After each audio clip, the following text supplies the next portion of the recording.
Hey everybody, happy Monday. I hope you had a great Thanksgiving weekend. For us, we were off Thursday and Friday, so it feels like forever, but we start this morning with jury trials. December 1st, that's a tough time to be on jury duty with everything going on. But what we do now, as part of this Langford decision, the courts really got involved about 10 or 12 years ago with trying to run the docket, and that has all gone by the wayside by now, and the state gets to call the cases they're ready on. But one of the lingering effects is we have to put this trial roster out, and it really comes out about 6 weeks ahead of time, and because of that, it really lights a fire under the defense team that don't want to spend a whole week in trial over something that we believe we would win, or we wouldn't have put it on the trial roster. So a lot of this stuff is pled, but we still have some drug cases that, and we'll come back at the end of this. But just for example, the number one case on our trial roster was a kidnapping. It pled guilty. It pled guilty a month ago. The number two case on the trial roster was attempted murder. It pled guilty. It pled guilty about a month ago. So when you give 6 weeks, it really gets a fire under people. The next two cases were continued. The first two defense attorneys got in there and pled their people. The next two got in there and said they weren't prepared. So, but we've got some smaller cases that would be day-long cases, like drug cases that are coming up, and that should carry the rest of the week. What I'll tell you too is it's that time.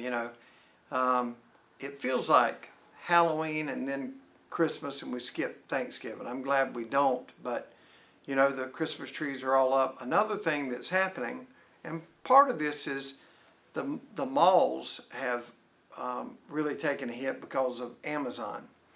But we order everything online, it comes, and with that, you've got people that ride by and just what we used to call spot and steal.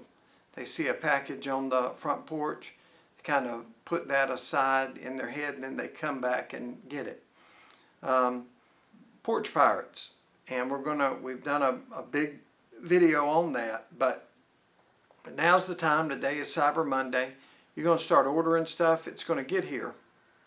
There are some practical steps that you can do to protect your property, protect your packages. One is to have cameras up. Ring. There's other groups that do that, and they keep up with security on the front and back porch. All of it's there. Another thing is buy these cell phones. A good thing is you get a tracker on that package, and you know about when it should be coming in.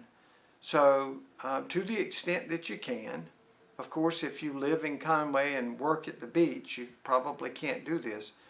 But if you live nearby, about the time that package, the quicker you can get it from the porch to inside, the better off you are.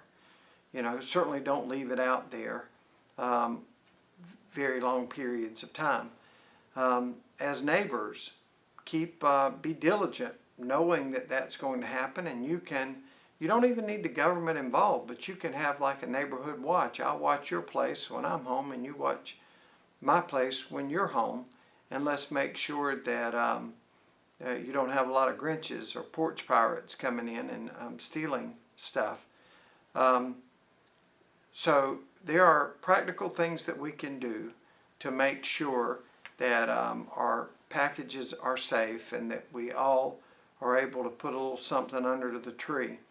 But time is your friend. So get there, get it off the porch, get it inside, and you're going to be better off. And set your alarms at home. That's one of the things that really got me a year ago when my house got broken into. I didn't have the alarm on, but I set it now, and you can usually do it remotely. So be safe, be smart. There's a lot of people that aren't safe and aren't smart, and so they make easier targets. And if nothing else, the bad guys will go visit them before they visit you. But have a safe week, and we'll get back with you on Monday and let you know how these trials went.